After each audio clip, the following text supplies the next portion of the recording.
ప్రభువునందు ప్రియైన దేవుని బిడ్డలకు మన ప్రభువును ప్రియరక్షకుడైన యేసుక్రీస్తు వారి యొక్క పరిశుద్ధమైన నామములో శుభాభివందనాలు. శిలువ ధ్యాన భాగాలలో రెండవ రోజు పరిశుద్ధ లేఖన భాగాలు. పాత నిబంధన గ్రంథ పాఠ్య భాగము యెషయా గ్రంథము 23వ అధ్యాయము 4వ వచనం నుంచి 7వ వచనం వరకు ఈ విధముగా వ్రాయబడి ఉన్నది. సీదోను సిగ్గుపడము, సముద్రము సముద్ర దుర్గము మాటలాడుచున్నది.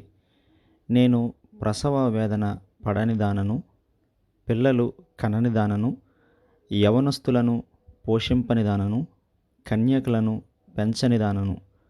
ఆ వర్తమానము ఐగుప్తీయులు విని తూరును గూర్చి మిక్కిలి దుఃఖింతురు. తర్షీషునకు వెళ్ళుడి, సముద్ర తీరవాసులారా అంగలార్చుడి. నీకు సంతోషము కలుగజేసిన పట్టణమిదేనా? ప్రాచీన కాలం నుండిన పట్టణమిదేనా? పరదేశ నివాసము చేయుటకు దూర ప్రయాణము చేసినదిదేనా? క్రొత్త నిబంధన పాఠ్యభాగము మార్కు సువార్త 10వ అధ్యాయము 46వ వచనం నుంచి 52వ వచనం వరకు ఈ విధముగా వ్రాయబడి ఉన్నది. వారు యెరికో పట్టణమునకు వచ్చిరి.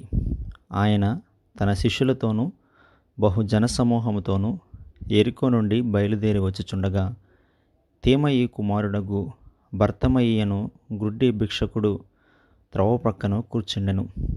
ఈయన నజరేయుడైన యేసు అని వాడు విని, దావీదు కుమారుడా, యేసు, నన్ను కరుణింపుమని కేకలు వేయ మొదలుపెట్టెను. ఊరకుండుమని అనేకులు వానిని గద్దించిరి గాని వాడు, దావీదు కుమారుడా, నన్ను కరుణింపుమని మరి ఎక్కువగా కేకలు వేసెను.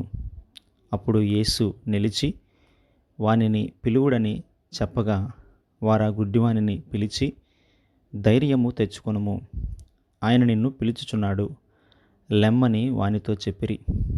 అంతట వాడు బట్టను పారవేసి తిగ్గున లేచి యేసు నొద్దకు వచ్చెను.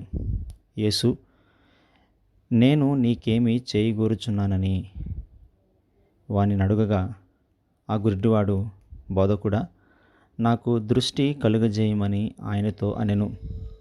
అందుకు యేసు, నీవు వెళ్ళుము, నీ విశ్వాసము నిన్ను స్వస్థపరిచినని చెప్పెను.